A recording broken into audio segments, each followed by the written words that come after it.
In poultry production, cosmetic defects are important, but one missed contaminant is all it takes to trigger a recall, and you don't get a second chance.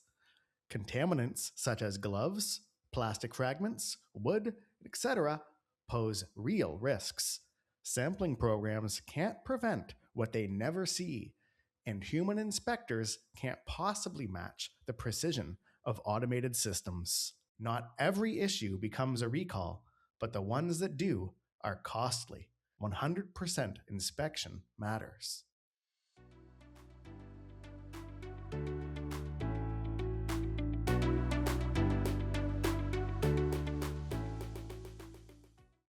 Hello, everybody. Welcome to Quality Lines. I'm joined today by John Lawrence. John, I think we're talking about breaded poultry today.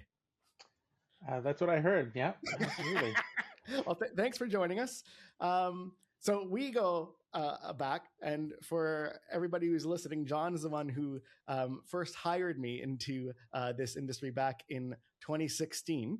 But your work in the industry goes back a little bit further than that, John. So if you could help everybody out, let everybody know what your history with vision inspection looks like, and then how it became focused on meat and poultry.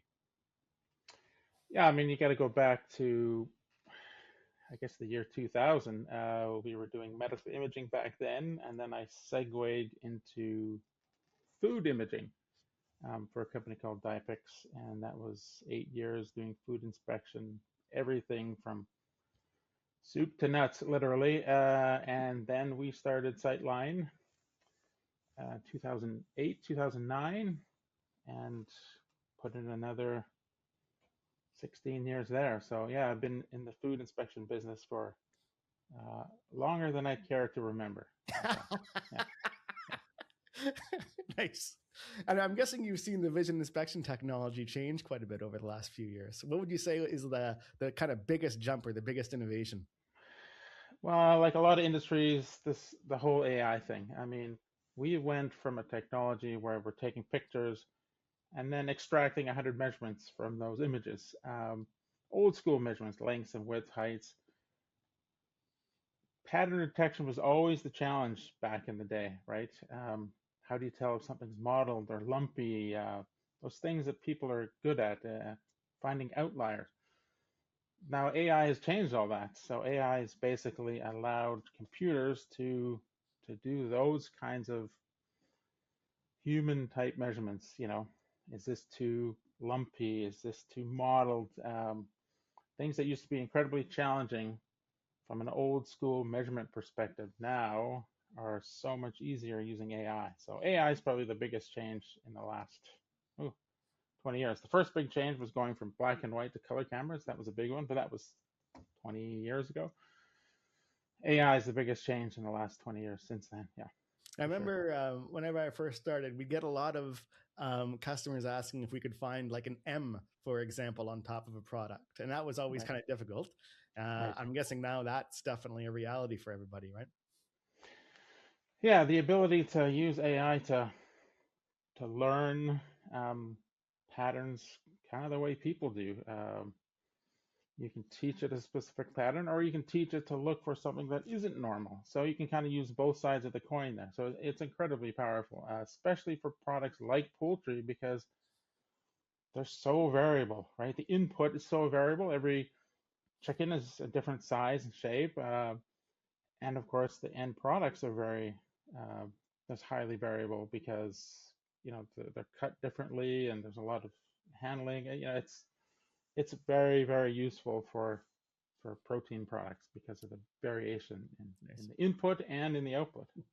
So I think you and I understand what when we say vision inspection system, what that means and what it would look like and where it fits in a typical food production facility.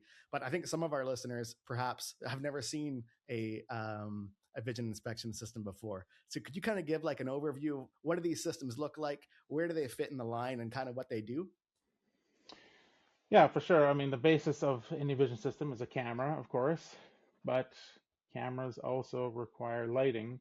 Um, And the way most vision systems work nowadays is the actual system requires the products to be moving. So typically the systems would include a conveyor. So basically you have a high-speed camera, high-resolution camera, color, of course, um, lighting. Lighting's critical because you don't want to cause reflections. You don't want to cause any errors based on the lighting. So the lighting has to be pretty much perfect. And then you need a very stable conveyance system that'll move those products, uh, at a constant speed so you can get good images. Those images then get sent to a computer that does all kinds of analysis, both kind of measurement based and also say AI based. So you're looking for patterns. Based on those two kind of techniques, measurements and sort of AI templates, you basically make a good or bad decision for every single object that passes through the system. And of course, you can also do the same thing beside the line with a lab system too. But in line, they're both the same. The technology is the same. Yeah. So, who would you say a vision inspection system is meant for? Well, I always believed it was for everybody. But of course, you know, products where you have specifications. What products do you not have specification? Everything has a specification. So I think vision systems are good for all kinds of production. I think in poultry, it's even more important because of the high variation of the product itself, because the end customers are very strict about what they want. I mean, there's cooking involved, so um, they need to know exactly the size and shape for cooking. Um, and the throughput, things are going through so fast, it's impossible to measure even a statistically significant amount of objects if you wanted to try and do it by hand. So, high throughput variable products that have critical specifications, those are typically the customers who need it the most. Okay. But everybody needs it. It's just who needs it Of the most. course. Yeah, True salesman. yeah, yeah. So, what would you say makes breaded products in particular tricky to image? Yeah, breaded products, especially poultry products, because there's so much variation on the top surface. So, and the bottom surface. I mean, both surfaces are like a lunar landscape. It's craters and lumps. And so if you ask your typical operator, well, measure the thickness of that object. Well, do you want the thickest point? Well, there's a lot of breading there. Or you want the part that has the least breading, but in the thickest part of the poultry piece? Or it's virtually impossible to measure that properly. And really, the customers in the end, the manufacturers, basically take one or two pass that, just tell the operator, measure the thickest point and, do your best. But, we know that the numbers, don't have a lot of meaning because it's hard to measure, or they make this incredible measurement specification that's very complicated and difficult to follow. And half the time the operators do it that way, and half the time they don't. So breaded products are very hard because that breading, which is on top of a very variable object in the first place, it just makes it almost impossible to measure manually. Okay. Yeah, it's an interesting point because like you said, there's lots of ways to measure thickness, and you could just measure the meat itself because maybe that's what you care about, right? It's you could go at the edge if there's a jump up. Is that what you want? But either way, I guess with the vision inspection system, it becomes possible to take all of those measurements and then decide, right? And at a high rate of speed, which I think is super flipping cool.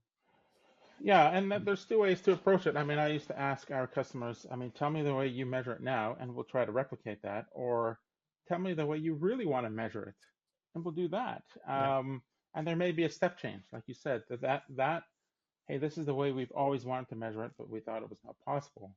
Yeah. Um, Obviously, it's easier to replicate what they're doing now, but sometimes they're doing that because it's the only way an operator could possibly measure it. So there is some decisions that need to be made when you transition from manual to. I mean, one of my favorite stories is we had a manufacturer who had a very detailed specification of how to measure the thickness of a breaded chicken breast. And I went in and yeah, two or three operators were doing it correctly, and the other two or three were not doing it correctly. And there was a disconnect between the way Group A was doing it and the way Group B was doing it. And it wasn't really their fault. It was just so hard to follow exactly. You had to come in 1/3 from the edge and then not measure here, and it was just. But this customer wanted to do it right, but the way they had written it was so complicated that operators struggled. Ah, machines are good at instructions, I hear, most of the They time. are, yeah, yeah. They do the same thing all the time, every day. That's That's right. And that's never the get beauty. tired. Yeah. They never get tired. They don't take smoke breaks. They don't take lunch. They don't take Hopefully. vacation. Yeah, hopefully. Not yet. Not yet. It's coming. Yeah, That's hopefully. right. So, uh, recalls are something that I think everybody has gone through before. And the cost of a recall for a food manufacturer is typically like in the millions. And one of the highest causes of a recall is physical contamination. How would physical contaminations work their way into a product? And how can vision inspections help with that? In the poultry plants, all the meat plants, obviously gloves, right? Number one, everyone's wearing rubber gloves, latex gloves. Typically, they're blue, uh, which helps for detection, and not only for humans but for machine vision, and lots of other plastics. So, almost all the conveyor materials, side rails, there's so much plastic. It's food grade plastic, but plastic chips and breaks and pieces come off. So it's typically gloves or plastic, sometimes some fabric or wood, but I would say blue gloves and little bits of plastic are number one and number two. And then if it gets detected, you have to hold product, you have to recall product, you may have to alert your end customers. Yeah, it's an expensive process once you have a recall on your hands. Yeah. Sure. So, can you, on the top of your head, kind of just spit out some of the basic measurements that a vision inspection system can do? Yeah, I mean, geometric measurements are the core, anything from, length and width or, you know, 360 diameters. Obviously, thickness is a big one, but not just, peak height and thinnest height, but you can do like percentile thickness. You can look for those peaks and valleys and kind of uh, find the measurement that you want to take as far as thickness. And then a whole range of color-based measurements, so this is the average color of the object, but also look for color regions. So if you want to look for anything that isn't the normal color, or if you want to look specifically for blue, or if you want to look for a breading void. So, you can take a shotgun approach and just, you know, this is the color that poultry is supposed to be, and anything that's not that color, I want to know about it. Or you can do sniper shots. I want to look specifically for blue or for breading voids. So you can do it both ways. You can do it one way. And of course, with AI, you can just teach the system what is normal color, and anything that's not that, then I want to reject it, or I want to call that out, or I want to put that on the screen. So, the old measurements, like I said, were this list of 100 physical measurements and color measurements. And the new measurement is, hey, there's a 98% chance that this object is not the right color. So let's reject it. So the new measurements based on AI are a little different. The old measurements are your traditional length, width, height, physical, geometric measurements, and color. Yeah. Well, one of the measurements that I found always kind of stood out for me whenever I was telling people kind of what these systems do and what I did was the counting sesame seeds and making sure that they're evenly distributed. And I remember there used to be a time where I would walk into the airport here, and the customs would be like, "Oh, you going down to count sesame seeds again?" And yeah. But it's cool. There's so Yeah. many things you don't think about, right? Whenever you have a product in front of you, there's lots of different measurements that have happened on that product to make sure that it meets visually what you're expecting. Because like, let's say you want 100 sesame seeds on your product, you want them to also be evenly distributed, and you're like you said, you're expecting a specific color. Yeah, there's a lot of those. Yeah. And some of the challenges taking what the end customer wants in his or her mind. Yeah, we want them to be around 100 seeds, and but then converting that into mathematical measurements. So you say evenly distributed, then and we want no area greater than X to not have a seed, whether that's the size of a quarter or dime or nickel. You can choose your currency. Um, so, part of the challenge in the old days and even today is trying to convert some of that. This is what the customer wants um, in their mind for their product and converting that into either traditional measurements or sort of AI-based measurements. And then, so part of the system of what it does is performing the inspection and the physical rejection of the product. But another component of it is the collection of data. Have you seen any customers use that data in order to perform continuous improvement? Yeah, I mean, the data is a big part of it. And in the old days, I would say the first time I did a presentation to the poultry group for QSR, I would say, and I told them about the data and the measurements, I'd say, half of them were in awe of having this new capability of this data, and the other half were, I don't want to say the word terrified, but worried about what they would do with this data. Because if you measure by hand 6 objects an hour, you really don't have any data. So now you're going to basically have all the data you've ever dreamed of. I think that has changed now. I think it's 75% want the data. But you can use it to, basically, find out what's going on. First shift, when do we make the most defects? What supplier, ends up with the highest quality product? You can use the data to compare people, shifts, like I said, suppliers. There's a lot of data and a lot of different ways to use it. We've had customers use it to evaluate equipment. This cutter always produces less defective product than this cutter, so there must be something wrong. So we've had people use it to evaluate equipment as well as their process and their shifts as well. So there's lots of data there, and you just have to be willing to use it and learn and make your process better. But I think there's a lot more people going down that path than the I don't want to know. Yeah, it's going to shift. Yeah, it's true, because I feel like your competitor wants to know, right? And they're trying to do their best, and data is how you get there, right? How do you quantify what is best? Yeah. And once you have a critical mass of suppliers who are going that way, then the laggards have to come to you, right? It's just they get dragged on. That's right. So good. Well, we've reached time for the lightning round. So what the lightning round is, John, is I'm going to ask you some questions, and what we're expecting here are very, very quick answers. Are you ready? To think about it? Nothing to think about. You just blurt out the first thing that comes to your mind. All right. Blue. Okay. So, ballpark, how many food items have you personally worked with? I would say between 200 and 300. Yeah. What is? I've been to over 300 food plants. That's for sure. Okay. Yeah. Wow. That's why I'm going with that number. Yeah. Okay. Deal. Yeah. What is the most interesting food to analyze, and why? And you can go a little bit longer on this one. Well, it would probably be, my first pick would be something that's proprietary that I'm not allowed to talk about.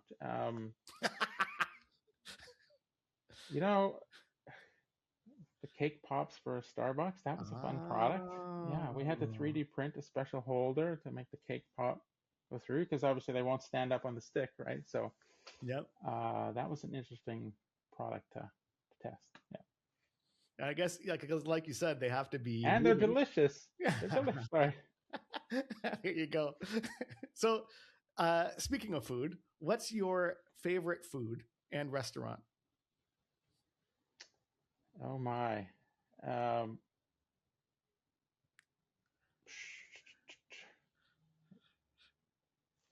I like all foods. That's my problem, right? I don't discriminate against food for any reason. I think Thai food. Yeah, I'm a Thai guy. Yeah. So, and there's a Thai place near our house, Thai Lana. So we go there a lot. Okay, very good. Nice. All right. Who is your favorite Star Wars movie character and why? I can tell you my least favorite. That's easier. Can I guess? Sure. Yeah, I have one pick for the old Star Wars and one pick for the new one. Okay, for your favorite or least favorite? Least favorite. Okay. Well, I think the new ones it's going to be Jar Jar. Yeah, that's Okay. an easy one. Yeah. Yeah. For the old ones, though, I'm going to guess. The Ewoks. Yeah, correct. Yeah, wow. very good. Okay, awesome. Very good. Yeah, these little teddy bears running around this planet. I just couldn't do it. Yeah. I think the Ewoks are ahead of their time. Like now, I think like movie producers, they're putting in these cute little cuddly creatures in order to like sell merchandise. But I guess the Star Wars was doing that as well. But yeah. Anyway, the Ewoks. Yeah, that hurt when they came. Anyway. Well, I think you made some enemies on that one. I love the Ewoks. So, what's the best concert you've been to? Best concert. I don't know. David Byrne came here a couple years ago, and he played a lot of the old Talking Heads songs, and that was pretty special. Oh, that's awesome! Right here in Ottawa. Yeah, that's great. Fantastic. Very good. Good. Well, John, I think that about wraps us up. Thanks again for joining us. Really appreciate it. And once again, for everybody who's listening, you'll find links to anything John and I have spoken about in the show notes. And I'm Winston Anderson, reminding you that whether you're inspecting, testing, or just digesting, thank you for joining us on the Quality Lines. Farewell.